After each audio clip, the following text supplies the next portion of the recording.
You're listening to the Baha'i World News Service.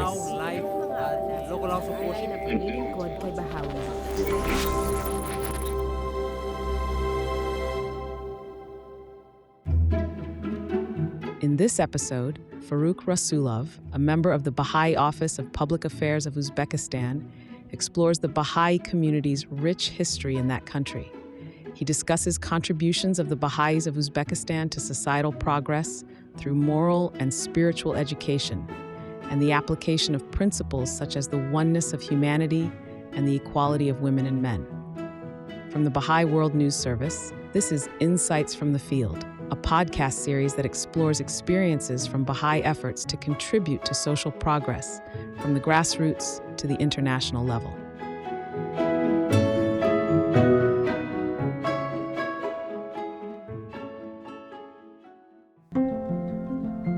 Farruch begins by describing the contribution of the Baha'is in Uzbekistan to the betterment of their society that goes back to the 19th century, when at that time it was part of the larger area known as Turkestan. If we look back to the 19th century, where the Baha'i faith was born in the Persia, first Baha'i community outside the Persia was emerged in Ashgabat, and during that time, under the leadership of Abdul-Baha, there were established the first Baha'i house of worship in Ashgabat. So the principle of the house of worship was how we can integrate worship with the service. And that time the community of the Ashgabat, Turkestan, tries to connect the worship with the service, and also build auxiliary buildings around the temple, like schools. First the schools was for boys and then for girls, because one of the principles of Baha'i faith is the equality men and women. We cannot achieve the unity of the society, unity of the humanity, when the half of population cannot be educated. So this was one of the principles to give the education for the girls. And the new communities emerged in the big cities like Tashkent and Bukhara, Samarkand. And during that time in the Tashkent was opened the first reading rooms, library, and the publishing house, Wahdat, and there was some of the books was translated to local language. And then the Soviet Union begins to repress the community. It's 1930, 1935. Many activities was stopped, and some of the Baha'is were exiled or sentenced to death. Any religious activity was banned. And in 1991, during independence of Uzbekistan, the communities which were keeping silence, they tried to re-emerge and officially registered in the government level. So the history of the faith and the history of Turkestan has deep roots. So the Baha'i community is connected with the culture of Central Asia, and it's very close to our nation, our Uzbek nation. And this is one of the beautiful elements of our culture. And also the principle of unity of humanity, unity in diversity, not only theoretically, but also how it's expressed in practice in the community life. How community gathered with the like-minded people in the local level, they reflect all these spiritual virtues, spiritual principles, how it can be implemented or reborn again that we have before in past, like a culture of hospitality, culture of hashar, we call like social action in the local level. Now with the modernization, with the urbanization, we're losing these elements of culture, and now we should reflect with the neighbors. Throughout the country, people engaged in Baha'i moral and spiritual programs explore their spiritual identity and develop capabilities that enable them to contribute to the betterment of society. Farruch brings up an example of the effect of these programs in the mahallas, a traditional neighborhood structure in Uzbekistan that helps organize community life. In the local level, through the Baha'i moral spiritual education, we try to understand with the local people what is our nature, what is our identity, the truth identity. So we talk, of course, about our souls. The man was born as a noble being, and how this nobility can be nurtured through this education, and also how it can help to contribute to service to their mahalla, to their localities. And what we see that the children, for example, in one of the neighborhood, the children also backbiting and offended each other. But after several 2 years after studying these programs, now they have no kind of identity which divided themselves. You are, for example, Uzbek and you are Russian. Sometimes the language problem also make division between boys and girls or between the children because they cannot understand each other. But these programs helps to understand that they have common identity. He also discusses family festivals happening in various neighborhoods. During the spiritual education of children, they have festivals where the children what studied in the programs about the spiritual qualities like love, trust, honesty, and after a quarter, 3 months, they try to show this through the drama, for example, yes? To show how to be honest, how to care, how to interact with other children. So this festival helps to parents understand the program and also try to help parents to understand what principle they are studying. And also parents study these principles and try also help their children and support them to practice this spiritual quality. And also, of course, they should be also model for their children. They also try to be more spiritual, more objective, more just. In one neighborhood, we call it a group of families, so that not only the children or teenagers participate in these programs, but also parents. The family, mothers try to gather together and talk about the neighborhood, talk about the children, and think what we can do, what's happening. And also, we're still thinking about the role of man in the family, the role of father, and we try to involve the man also not only in the issue of logistics or operational things, but also how he can join to this conversation about the education of their children, not only finance help, but also to be a role model for his boy or for the daughter, what kind of man we want, for example, yeah, what kind of interaction between a man and woman, how they articulate the love to each other.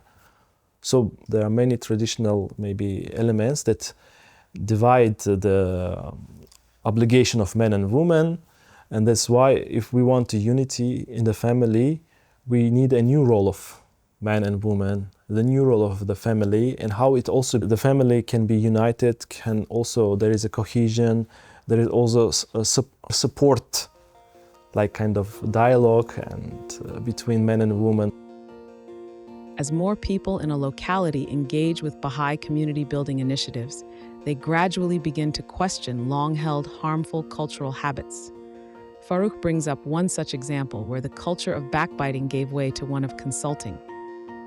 In culture, there is a meeting we call gap in Uzbek. Gap, it means then men or women sit together and talk about social problems, and always usually they talk about the person.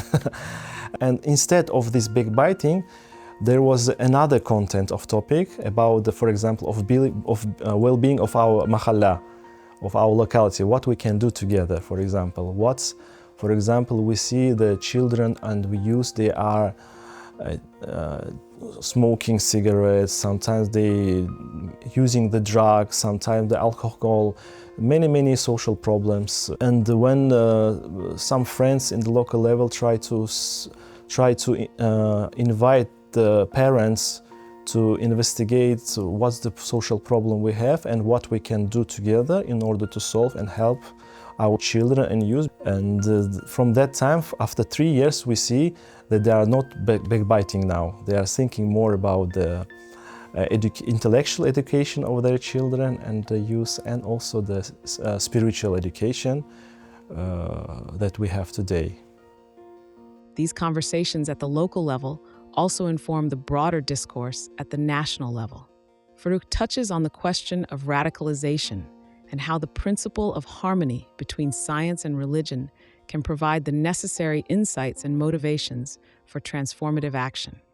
Under the Baha'i community of Uzbekistan, we have an Office of External Affairs, and we talk with a pool of journalists, media specialists, experts, sometimes the government, deputies, and also the teachers, how to draw on experience that we have in the local level, how we can rethink the concept of knowledge, concept of education, what kind of education we want in order to prevent, for example, radicalization.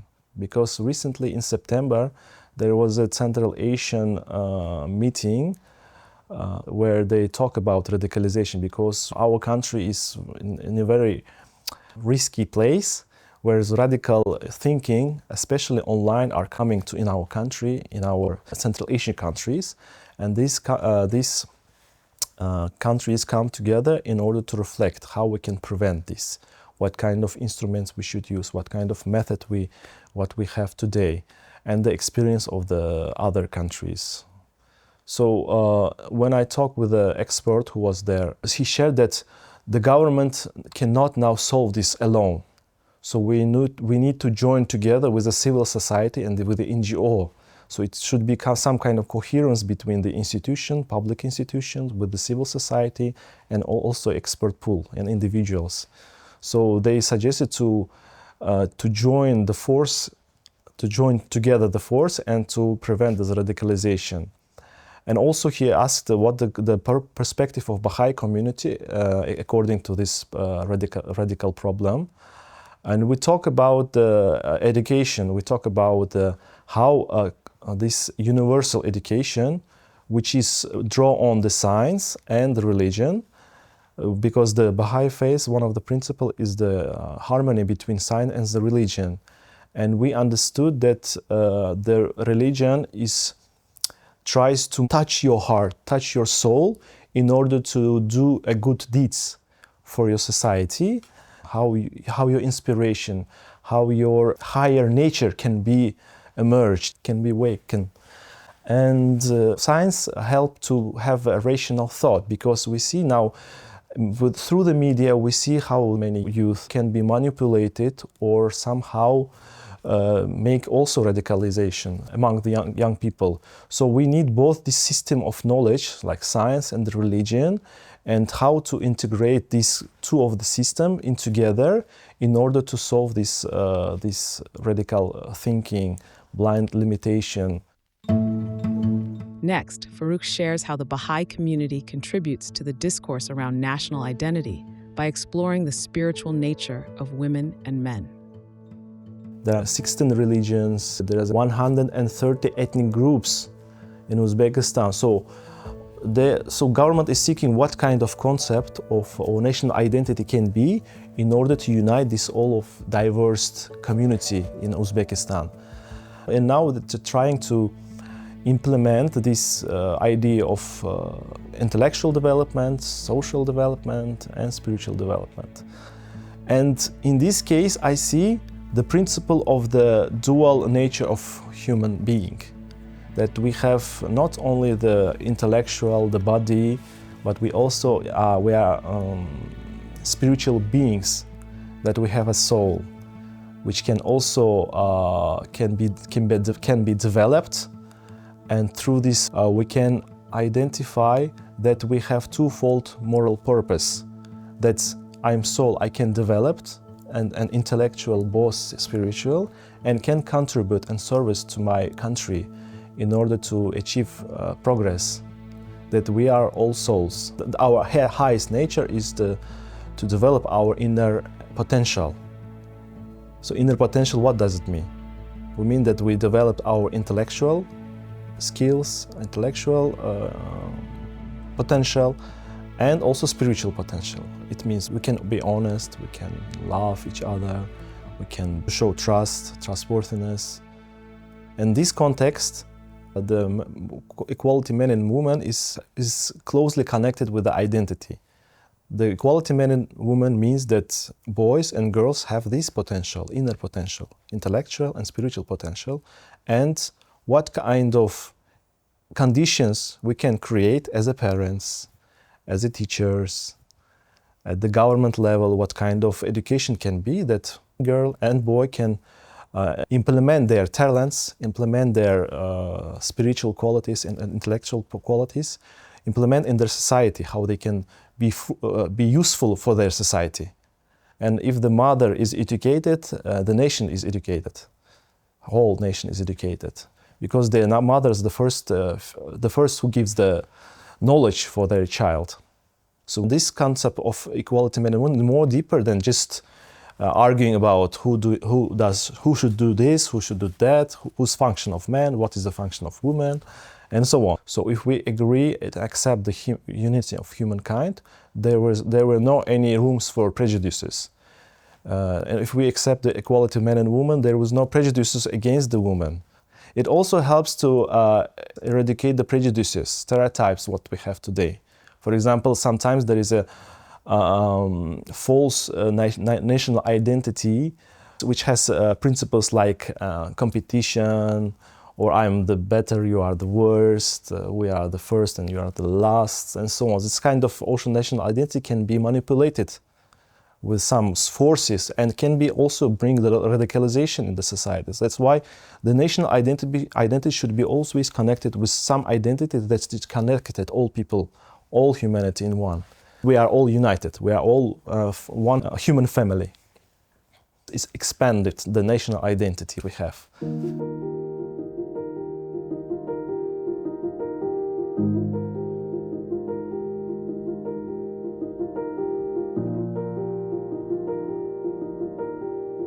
So one of the contribution of the Baha'i faith in the progress of society and development of society and to achieve the unity, real unity and cohesion in society through the educational programs that we try to implement in the local, in the national level. These programs tries to eliminate prejudices. These kind of prejudices are eliminating little by little, and in the future there will be more dialogue between diverse communities in the context we are one, what we can do together in order to achieve well-being of our society. Because we see not only within the country, there's a global level, we have many destructive forces are emerging, are increasing, even though we have another skin, another language, another cultural background, religious background. We just keep away these things and think about what we can do together in order to save our generation and next generation. And what kind of knowledge will guarantee that our children will not be manipulated, for example, will not go to and start a war somewhere. So these principles tries to respond to the concern of the society for today, in any community, in every country, and in the global level. Our nation has a rich culture, and I believe as a community, as a Baha'i community, we believe that our country, our nation, our society will still continue progress and advance further in all of the spheres, in the science, in the education, intellectual and spiritual. And I believe that these learnings that we have today will be shared and also will open a dialogue and to disseminate learnings to other nations and still keep going, advancing.